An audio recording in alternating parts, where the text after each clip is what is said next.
హల్లెలూయా. ఎవరి గురించి చెప్పుకున్నాం ఇప్పుడు దాకా?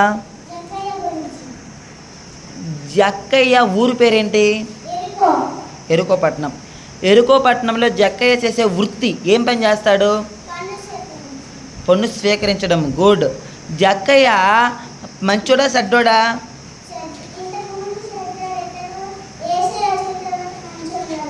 ఓకే, చెడ్డోడు కదా. చెడ్డోడు అనేటువంటి జక్కయ్య హృదయంలో ఒక కోరిక కలిగింది. ఎవరిని చూడాలనుకున్నాడు కదా. ఎవరిని చూడాలనుకున్నాడు? యేసుని చూస్తానికి జక్కయ్య ఏం చేశాడు? ఏమెక్కాడు? మేరు చెట్టు జక్కయ్య ఎక్కాడు కదా. ఎక్కిన తర్వాత యేసుక్రీస్తు ఏం చేశాడు? జక్కయ్య మేరు చెట్టు కాడికి వేసి వచ్చి జక్కయ్య తొందరగా దిగిరమ్మన్నాడు. ఎక్కడికి వెళ్ళాడు వేసే తర్వాత? జక్కయ్య వాళ్ళ ఇంటికి ఎవరు వెళ్ళారు? ఏసీ వెళ్ళాడు. వెళ్ళిన తర్వాత జక్కయ్యకి ఏమైంది? హృదయం మార్పు చెందింది. మార్పు చెంది తనకున్న ఆస్తి అంతా ఎవరికి ఇచ్చాడు? ఎవరికి ఇచ్చాడు? పేదలకి పంచి పెట్టేశాడు. హల్లెలూయా, హల్లెలూయా. మెనులే స్టాండ్.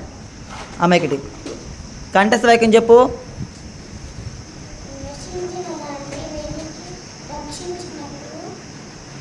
మనుషు కుమారుడు లోకమునకు వచ్చాను. రిఫరెన్స్ లోకాసు వార్త